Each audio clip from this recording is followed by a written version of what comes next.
All right. Hello, everyone. Good morning. We are going to talk about today identifying goals to decrease burnout for parents of special needs individuals and increasing follow through with treatment planning. Before we get started, we're going to do some introductions. My name is Christine Coladas. I am a BCBA, and we also have Christina here. Hi everyone, I'm Christina Kobos. I'm also a BCBA. And we have Katie. Hi there. My name is Dr. Katie Saint, and I'm a mental health counselor and a behavior analyst. All right. So we are going to talk about just ways to identify burnout and help with parent follow through this morning. Before we get into everything, we wanted to ask everyone, what field do you work in, since we have a variety of people here this morning, and have you experienced burnout? If you guys can put it in the chat, and then Christina, I can't see it, so if you can read some of the responses.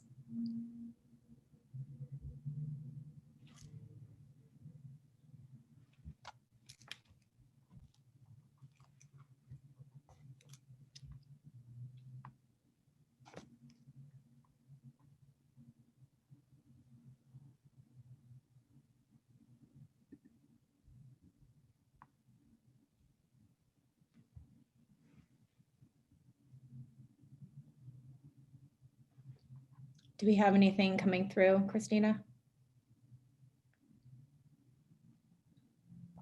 Sorry, I'm not seeing anything on my end. We got notice that it takes just a minute. So Okay, sounds good.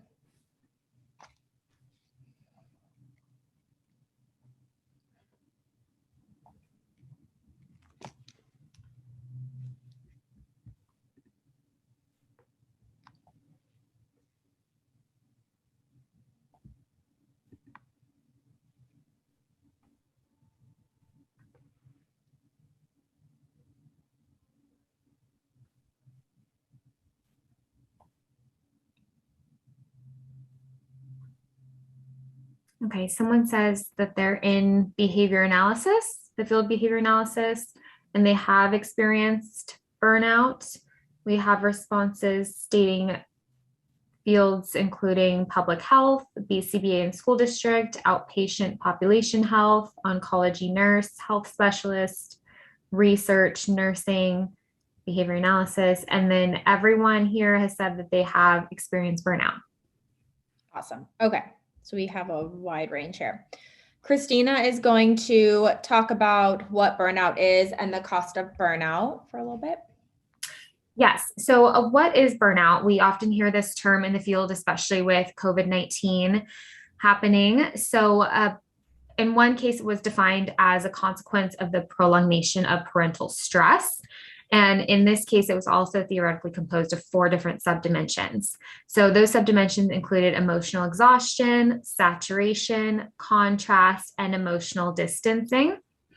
Emotional exhaustion, they defined as a caregiver's lack of energy or fatigue. Then saturation was defined as a caregiver's lack of pleasure in being with their children. So not that they don't love their children, but they do have just less feeling of joy just being around them. In addition, contrast was referring to the caregiver's feelings that he or she no longer recognizes himself or herself as a parent. So caregivers don't feel that they're as good as they were previously. And then with emotional distancing, they described that caregivers' emotional disinvestment in their children. So at this point, they were saying that caregivers perform the minimal tasks necessary for their children, but nothing more. And results of this study actually showed higher saturation scores in a sample conducted during lockdown versus a sample conducted in normal times. And then the cost of burnout can include a variety of different mental health conditions and serious diagnoses, including anxiety, depression, loss of emotional regulation, which can include shorter tempers or yelling and screaming, higher divorce rates, quitting jobs, task avoidance, which could lead to canceling appointments, such as medical appointments or other healthcare appointments that are scheduled. It can also lead to a lack of follow through with goals, whether that's goals that the individual has created for themselves or with another agency or another person. And then it can also lead to emotional disengagement, which can then turn into neglect in some cases. And then Katie will go ahead and talk about the burnout for parents of, oh, I'm sorry, one more slide here. Then during lockdown, there was a quote that stated lockdown induced an increase in activated negative effects, such as anger, irritation, and frustration, and mood disorders such as anxiety and depressive disorders. Okay, so now Katie will go into talking about burnout for parents of children with special needs. All right. Well, burnout for parents with special needs is super high. I'm sure all of you listening have experienced this. There's higher rates of divorce and higher stress levels. It's harder for them to meet their own emotional needs and their own physical needs. So a lot of parents are being stretched too thin. And so us as professionals, sometimes when we are working with parents, we see that through lack of follow through, or sometimes it comes across as apathy or irritation.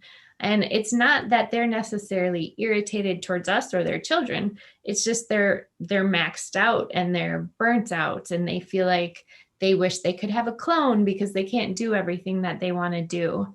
So with COVID, this is even amplified. And so people are even more burnt out, wearing more hats than they've ever had to wear before. And so this is a really big problem for parents and workers alike.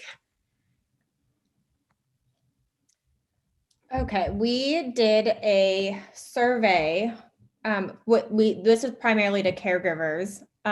We asked them 4 questions, and it was mostly surrounding burnout around the COVID-19 period. The first question was, have you experienced an increase in lack of motivation to complete daily routine tasks since COVID-19? 90%, the blue is yes, and the orange is no. 90% said yes, and 10% said no. The second question was, have you seen an increase in problem behavior, anxiety, or depression in your household? 80% said yes, and 20% said no. Did progress decrease with your children during COVID-19 lockdown? This could have been like educational progress, like grades, or limited community interactions, like those social skills. 55% said yes, 44% said no. Has parent burnout increased in the last 2 years with COVID-19 in place? 80% said yes, and 20% said no.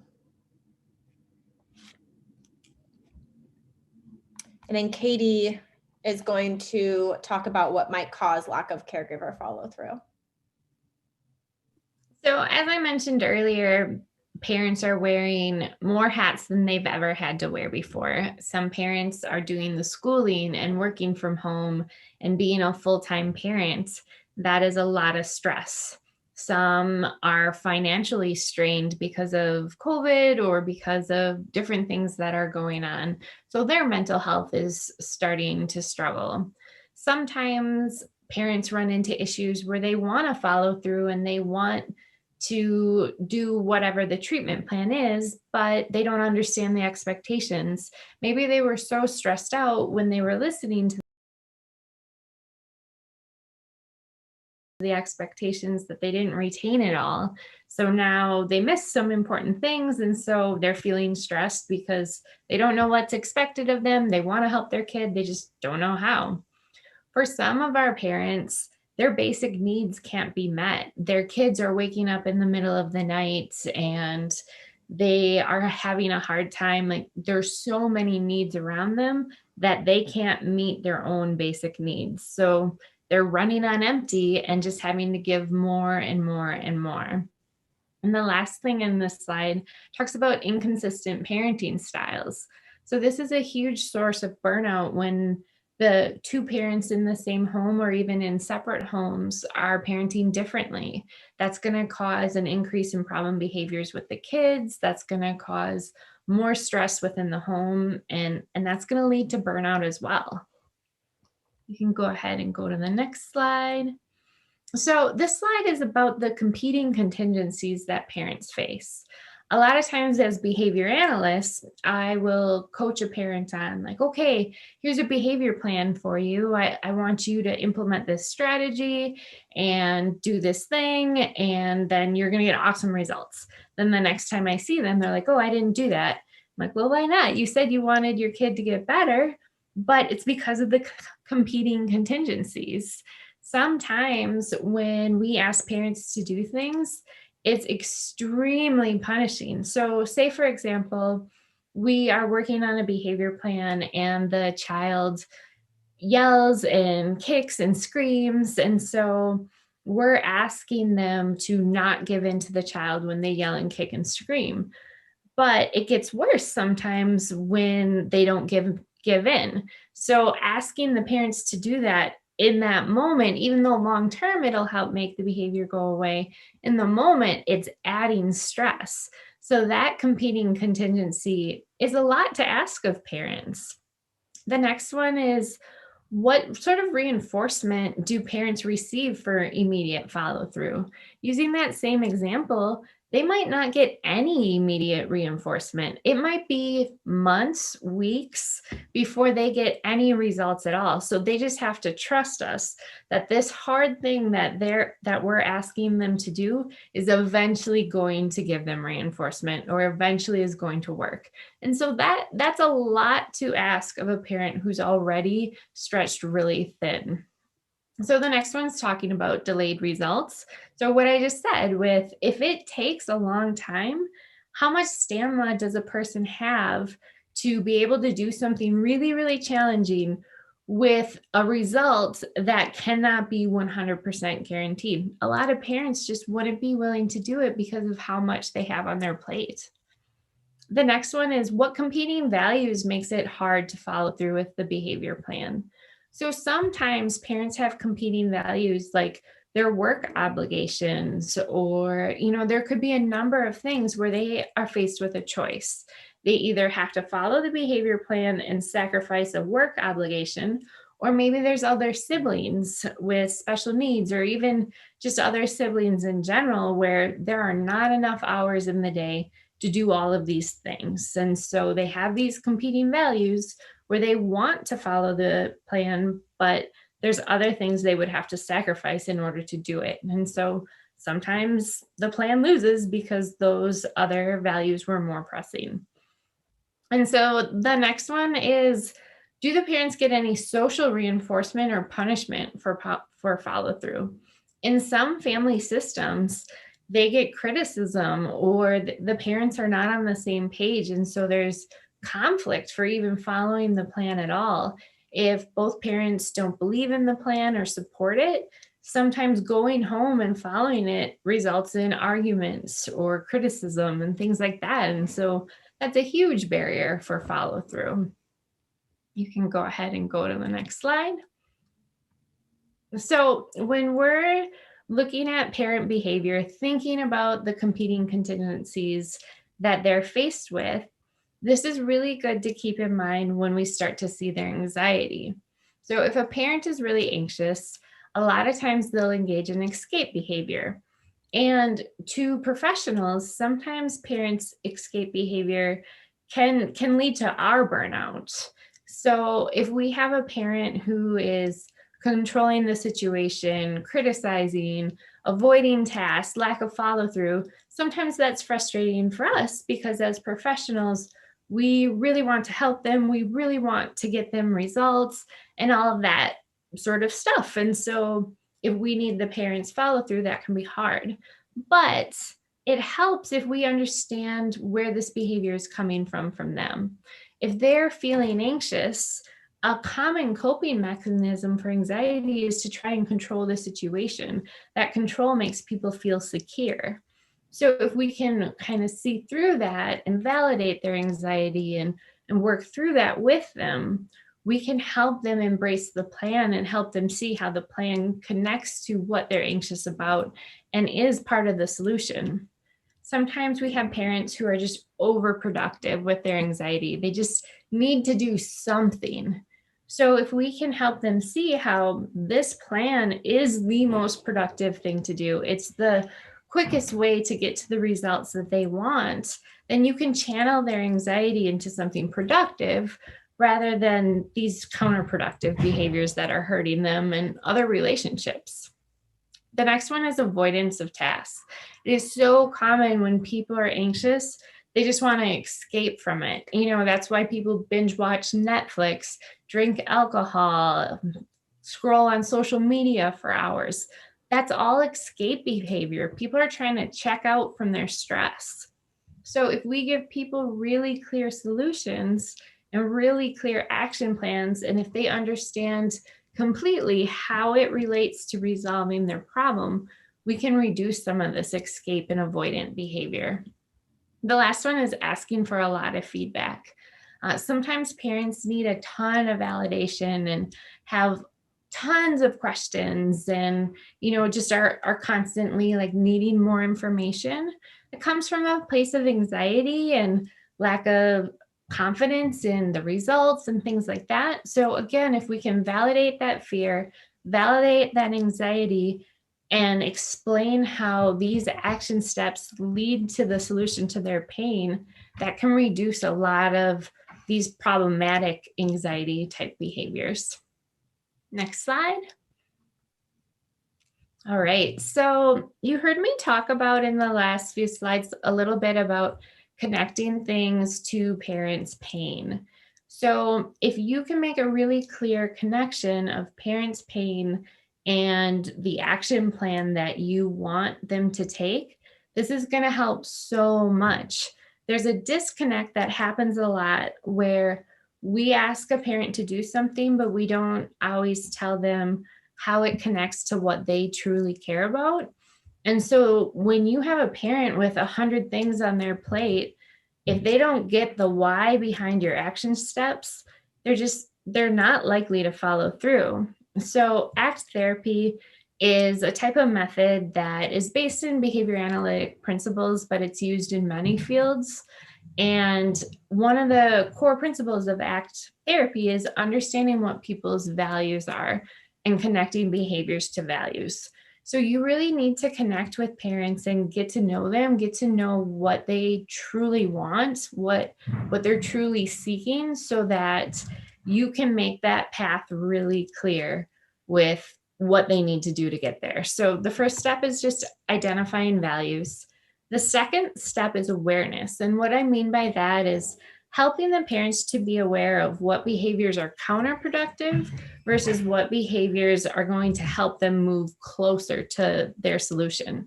I like to categorize behaviors into those two categories. So either this is helping you move towards the solution, or this is helping you move away from the solution. So if you can help parents create that awareness of what actions they're doing that's helping or hurting, that's really going to help them get in line with your treatment plan and help them get on board. The next step is perspective taking, and that really relates to that awareness.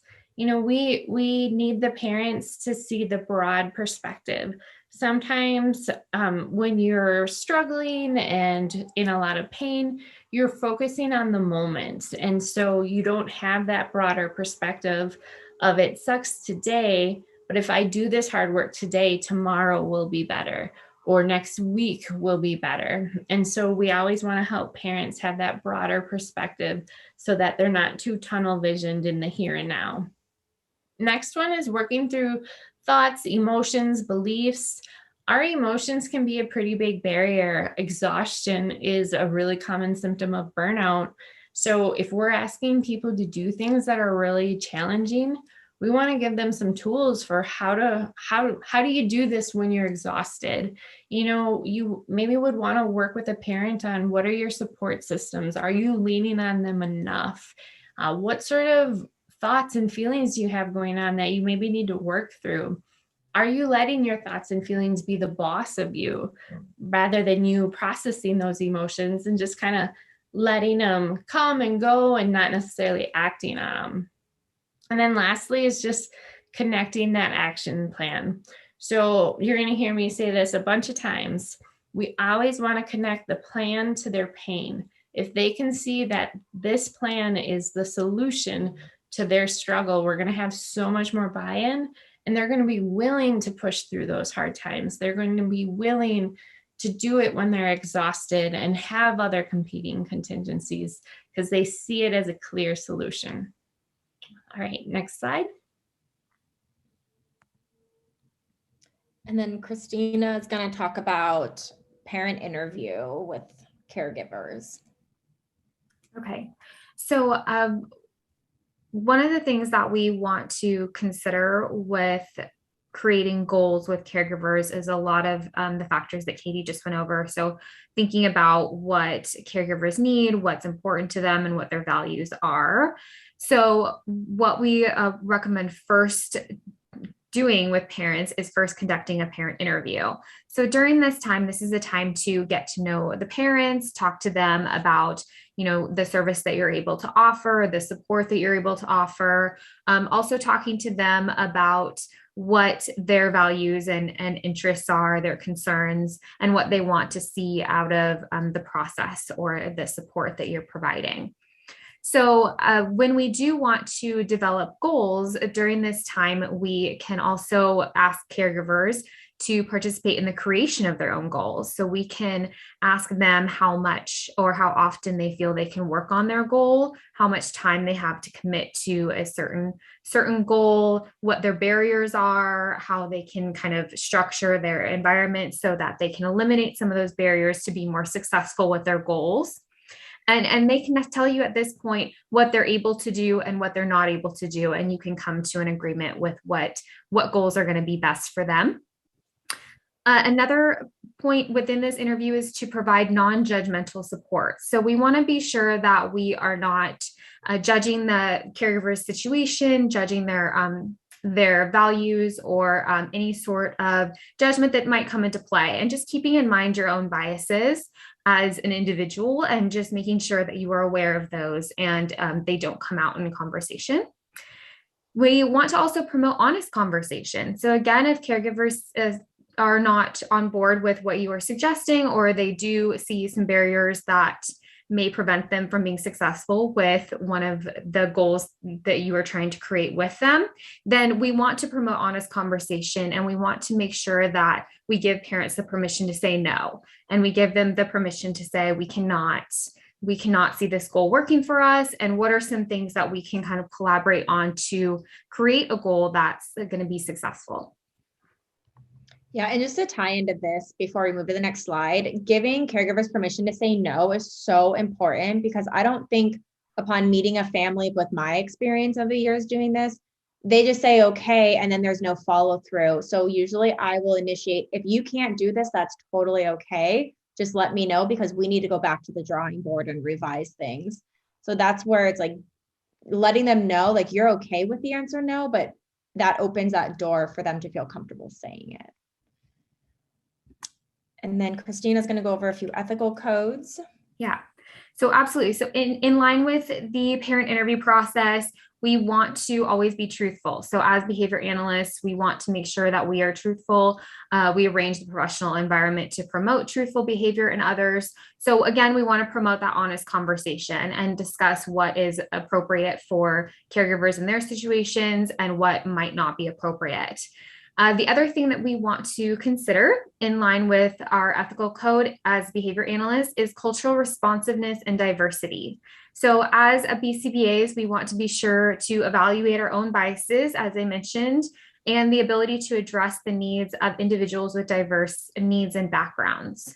So we want to just be aware of other individuals and their cultural norms, things that they might be comfortable with, things that might be appropriate within their culture, but not necessarily something that might be a social norm or things that you're seeing commonly. So one thing that comes to mind is eating. So some different cultures prefer to feed their children, whereas for for other cultures, it's more appropriate to have the individual feed themselves. So you want to kind of keep in mind what's going to be most appropriate for the family and what's going to be something that you want to consider as a cultural norm and something that might not be appropriate for them. Okay, now we're going to talk about how do we select goals for caregivers. So we know what burnout is, we know we should be identifying burnout, but how do we select appropriate goals for caregivers? So the first thing is we need to select goals, like Katie was mentioning, that are consistent with parent values. As a behavior analyst, I get assigned some families to work with. And if I come in and I just say, here's my recommendation, I haven't even gotten to know the family to know what are your values. So what I put in place might be needed for that family at the time. But if it doesn't match the parent values, then we're kind of hitting a dead end because that follow through probably is going to not be consistent and progress is going to be slow. So we really need to get what are the parent values, what is important to them, what do they want to work on. Now, that's not to say we can't educate them on why we feel our recommendations are important, and the parents, their values might shift based on us, teaching them, learning how to wait might be really important because as they keep getting older, if they can't stand in line at Target, that's going to be a problem, and that's just going to keep going on in other environments. But at the time, waiting might not be important for them. So getting those parent values is so incredibly important. And then selecting goals based on where you guys can find a common ground. Avoiding goals that contradict parent values. So again, that kind of goes hand in hand with the first bullet point, but I might think waiting's important, but the family might want to work on sitting at the table and not getting up during dinner time. So I might need to take a step back and work on what parents can do and what's important to them, and then slowly integrate other goals down the road. Describing goals using clear and concise language that is easily understood.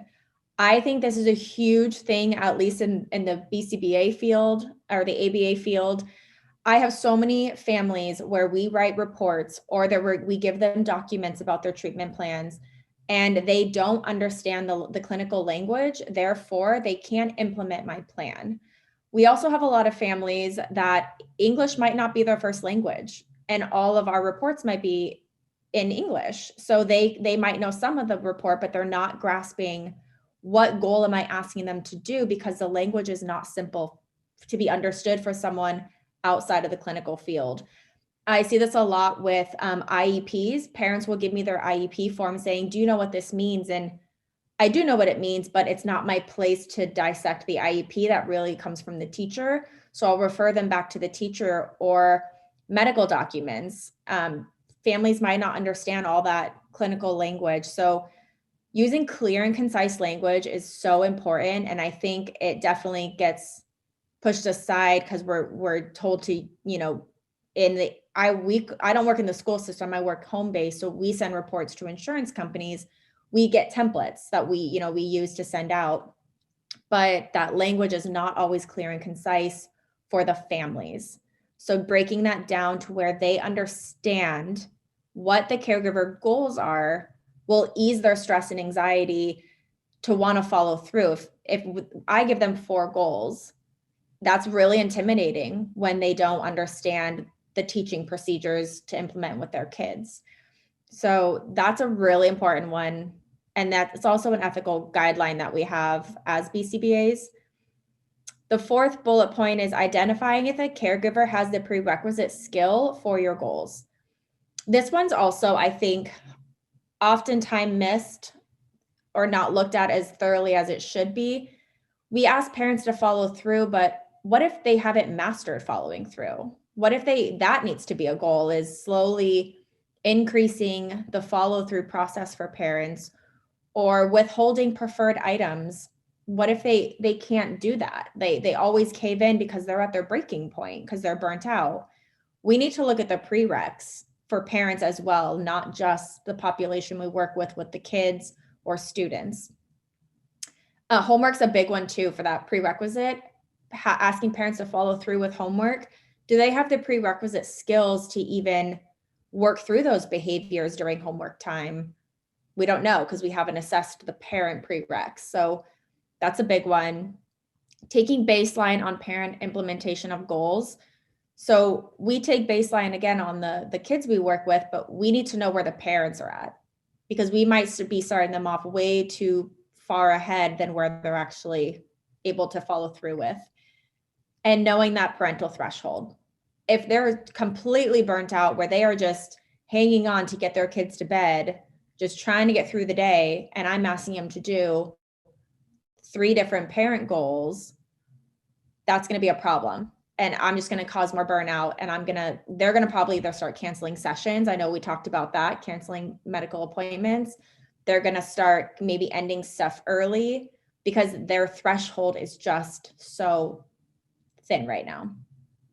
So when you're selecting goals, these are key points to take into consideration of these might be barriers to success or progress with caregiver follow through, and it could lead to burnout. And then we're going to talk about assess and follow up. So when you have goals in place for caregivers, whether that's parents, grandparents, babysitters, whoever it is, we need to monitor data regularly, just as we would for students, patients, or clients that we have. It is an ethical guideline as well if you are a BCBA. Monitor data regularly. And then if there's minimal progress, we need to go revise to ensure that there is success for the caregivers. If you go 3-4 weeks and the parents are at 0%, or they're maybe at 10 to 20% follow through with whatever we're asking, our goal is not achievable at this time for that caregiver. So we need to go back and revise it. And what I saw a lot during the last 2 years, even 3 years, I had goals in place. Then COVID hit, then kids were home during distant learning, and my parent goals were almost non-existent because parents were now playing teacher while kids were doing school on Zoom. And there was a lot of behaviors for some of these kids. And so me asking parents to implement all the parent goals I had in place before COVID hit, it was just not feasible. And I had to go back and revise a lot of my treatment plans. So that's an example of minimal progress that I've experienced with caregivers in the last probably 3 years. Provide positive praise and reinforcement throughout, not just end goal. So again, if parents, you're seeing progress, maybe they are at 20% and they're shooting up to 35, I'm going to be praising parents saying, you're doing fantastic. Even though progress is low, I'm seeing an increase. I'm seeing that they are trying. I'm seeing that they are making an effort, and I'm going to reinforce that. I'm not going to wait for them to be at that end goal. Minimal punishment interactions with caregivers when caregivers are not meeting goals. So a lot of the times, if you do work with families, whether it's you're in the school system, nurses, or BCBAs in the home setting, it is very common where parents do not follow through, or they don't show up to appointments, or they cancel a lot. And then we tend to want to reprimand, saying, you've canceled this many times, we can't have that happen, compared to let's figure out why they're canceling. What is causing them? Where's that why piece? Because if we just punish them or tell them they're not doing what we're asking, there's usually a reason behind it. And maybe we need to adjust our behavior and make it so that they are successful. Revisit caregiver values. I love this one because this does not, so you might meet with a family and they might say, this is what's important to us. This is what I value. This is what I want. This is what's important to me. In 2 months, that can change. So if progress is dropping or not making upward trend, you might need to revisit their values because it might have shifted, and that's okay. We just need to come up with a plan and revise the goals and revise the setup that we have to eliminate burnout, to eliminate them being discouraged from participating in whatever it is. Recognize and sympathize with caregiver concern and ask them if they can continue working on their goal. So again, this is where it's okay to say no. If they can't work on it right now and it's too hard, we need to be like, that's okay. but here, what can we do to make this better? Maybe we take a step back. Maybe we just put the goal on hold. Maybe we just stop for a month until things get squared away. So we need to assess and follow up. Once we have goals in place, we need to continue assessing. It's not just, okay, we're done. I'll talk to you in 5 months, see where we're at. Things change frequently with caregivers. Okay, and just some ethical codes that we need to follow as behavior analysts is providing efficient treatment. So we need to prioritize client rights and the need and service delivery. This is just where we follow the basic principles on scientific evidence and maximize desired outcomes. So this is just, if we are just doing the same thing over and over and progress isn't made, that's not efficient treatment. We might need to meet, revise, prioritize what the client needs, which is the parents or the kid, and make sure that we are making upward trends here. Communicating about services. Using understandable language to ensure comprehension for families. So what this means is just, we need to use language that is simple to be understood. It's unethical if I give parents a document and I know that they don't speak any English and I'm giving them a 36-page report in English and they can't read any of it. That's unethical, because and then I'm holding them to the standard of, you need to implement all your parent goals. That's not going to be efficient for this family, and that's not effective treatment. Continuing evaluation of behavior change interventions. So this is just, we need to monitor our data and we need to go back and revise things if needed. And it's okay to revise things just to make sure we are getting that desired outcome. And this is eliminating barriers. So if that's where that burnout comes in, if there isn't follow through or data's not making progress or you're not getting your desired outcomes, what are the barriers? There might be environmental barriers, which could be burnout, which could be that, like Katie talked about earlier, that different in parenting styles, that's going to be a barrier.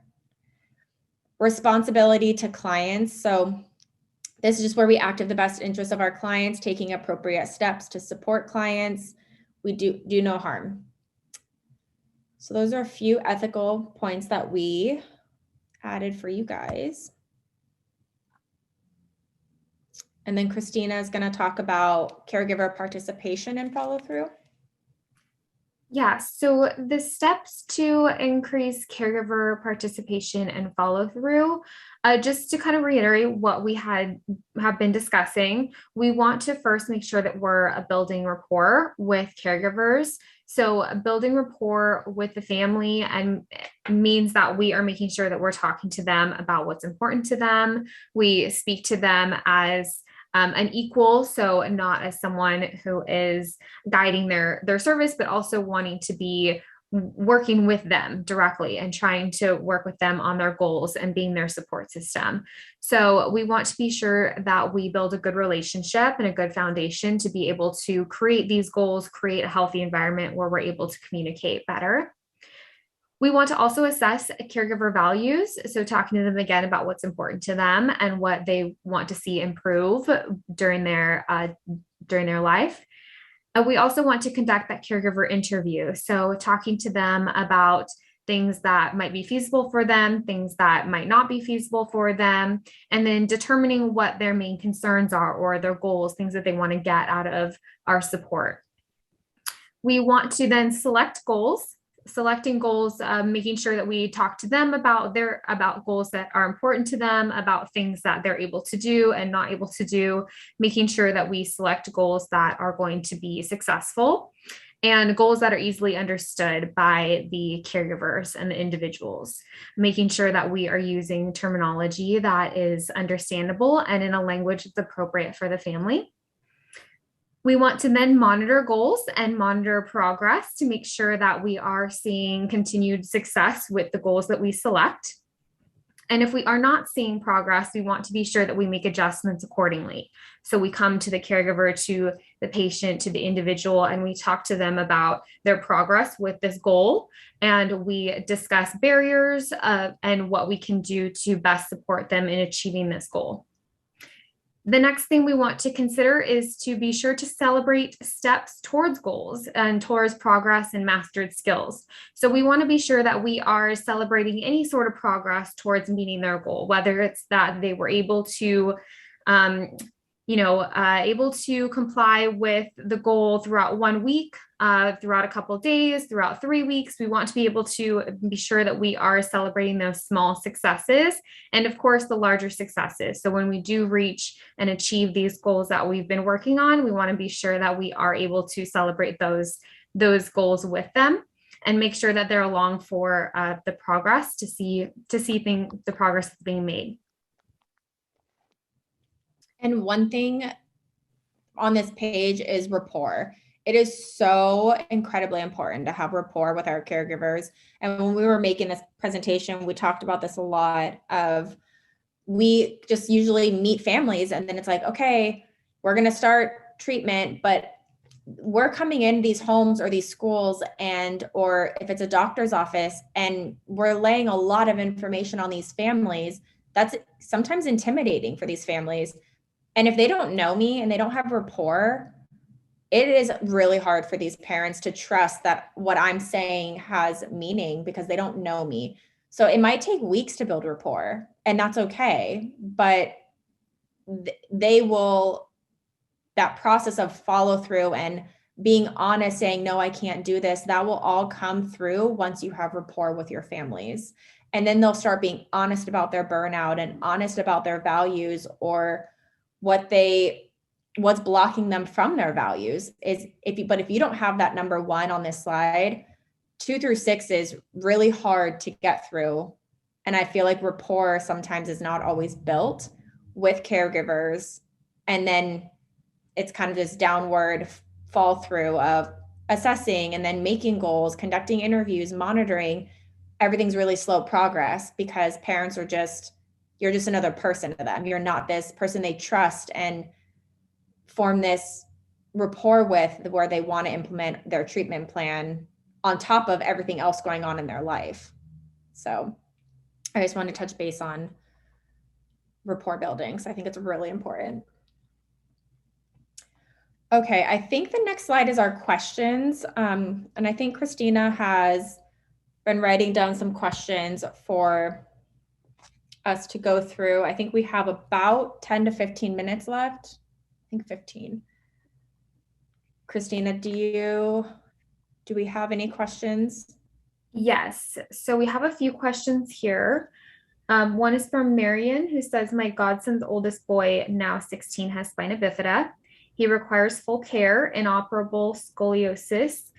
And she is asking, what is some good counsel we can give to these parents who are already stretched to capacity?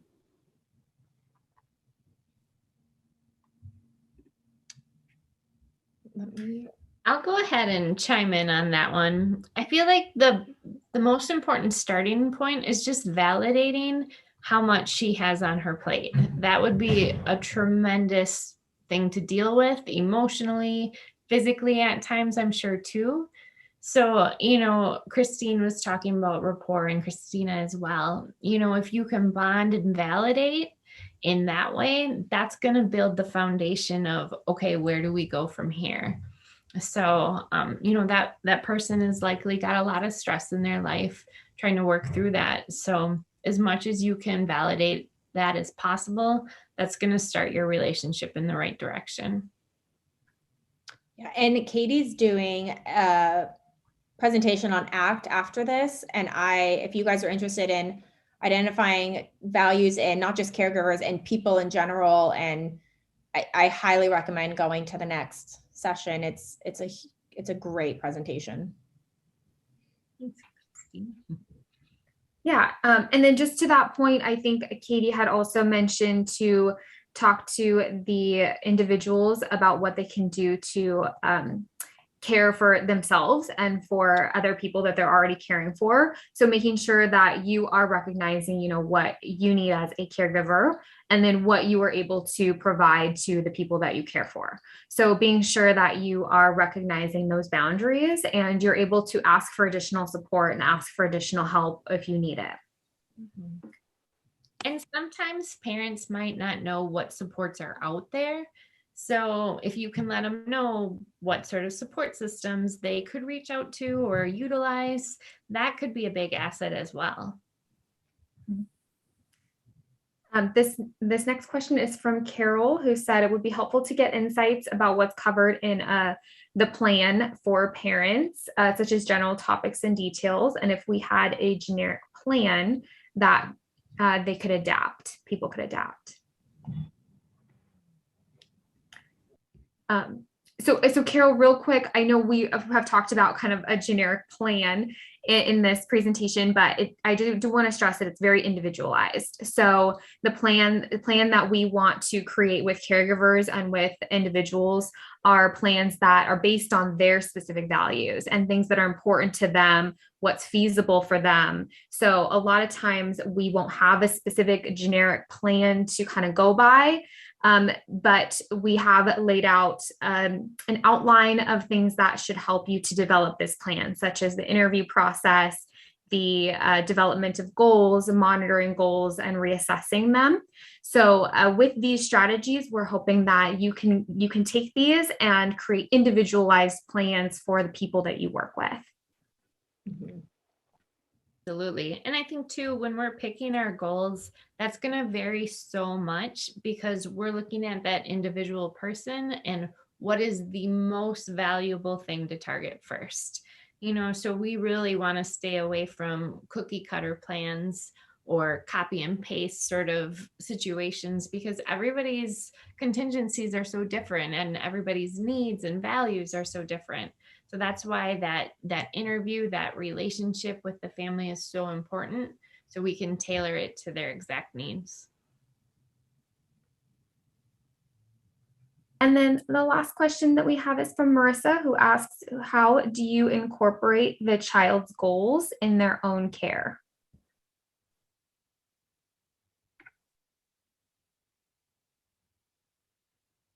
Do they mean like what we have for the client goals compared to caregiver goals? I believe so. So talking about possibly developing goals that are important to the child and having that within their own treatment plan. So essentially talking to the child and communicating with them about what's important for them, what they want to see improve in their life, and then developing goals from there. Yeah, I love this question, and this could be a whole separate presentation right now. I do the same thing. I have a lot of the teenagers, and a lot of it is, as BCBAs, we get parent input, and then my clients don't want to do any of their goals. And so with the older clients that are functioning at a level where they can express their values to me, I will talk to them and the parent, and then I will come together and kind of try to meet parent and their kid in the middle of like, okay, this is what your child is saying is important to them. You're saying this is what's important to you. And we see this a lot where what's important to the parent is just not important to the kid. And so their values are just different. And then that's where we hit a problem. So I use the same process with my clients actually. But I think lately with caregiver burnout, people weren't looking at the caregivers of why aren't they following through. But this definitely applies to clients as well of what's important to them. What do they want in life? I have a client who was not even bought in by behavioral therapy. And I finally sat this client down recently and I said, what do you want? And they want to go to public school. They want to go to college. They want to get their license. And we kind of talked about, okay, well, these are the steps you need to get there. You don't just wake up one morning and snap of a finger, you have it. And now this client is open to way more resources in their life because I broke down their values to them and kind of how do we get to your values. So this definitely applies to the littler ones. You can still do this with, but it's just a different approach to how to get their values, I would say. And again, Katie's presentation next is phenomenal on identifying values across everyone. I love how you described it there too. I think with our little ones, it's going to be more immediate contingencies. So, a lot of times kids with behavior problems, we might talk about how, if you want your friends to play with you and share your toys, then we're going to need to work on not hitting them because they're not going to want to play with you if you hit them. So sometimes we might connect their values in that way. Or, if a kid is sick and you want them to do things to get healthy again, the quickest way for you to run and play is for you to rest all day today, and so just kind of breaking it down to things that they care about that's important to them. It's going to look really different than what the parents care about, but that's okay. Like, it all connects ultimately, whether we're working on behavior problems or physical health stuff. It ultimately leads to the child and the parents' happiness, right? If we have happy, healthy kids who are, following rules, things like that, their relationships are going to be healthier, their life is going to be happier. So there's values in there that you can anchor to no matter what age. But sometimes it just takes a little creativity to kind of figure out what exactly it is that particular person gets excited about. Yeah. Cool. Was that all of them, Christina? Yes, those were all of the questions from everyone. And then someone just also had a comment talking about how it's very important to be sure that we are sensitive to other people's challenges, and just being sure that we are aware of the challenges they may face as a caregiver of an individual with special needs, especially. And being aware of what might be valuable to them, what might be feasible for them, and working with them to develop goals rather than asking them, what can you do, or what, kind of putting the goals on them. I think it's most important to work with them and developing the goals and creating plans that are going to be successful, rather than asking them to complete this goal on their own. Yeah. And I've seen a lot of this before we wrap this up during the last 2 years during COVID. If you do work with insurances for services, it is a requirement usually of parent participation and parent goals. And I've caught myself seeing some parents, they could only handle meeting with me every 2 weeks. Just showing up to a meeting was the best they could do. And I was okay with that during that time. Now we've expanded to more goals, but it takes you advocating for these families of their threshold almost like non-existent right now, because they're working on distant learning. They're working on now doing lessons for homework and getting them to doctor's appointments, with having kids put a mask on when they don't want to put a mask on, and then be like, hey, implement all my goals that we had before COVID. It just was not feasible.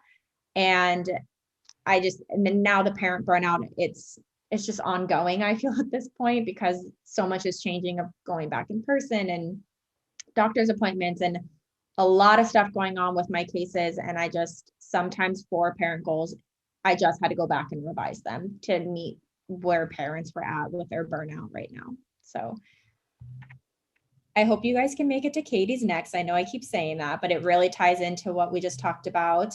And it sounds like not everyone got the slides, so we will resend that out. I just saw the chat. So if you did not get them, we will make sure you do get them. And yeah, thank you all for showing up.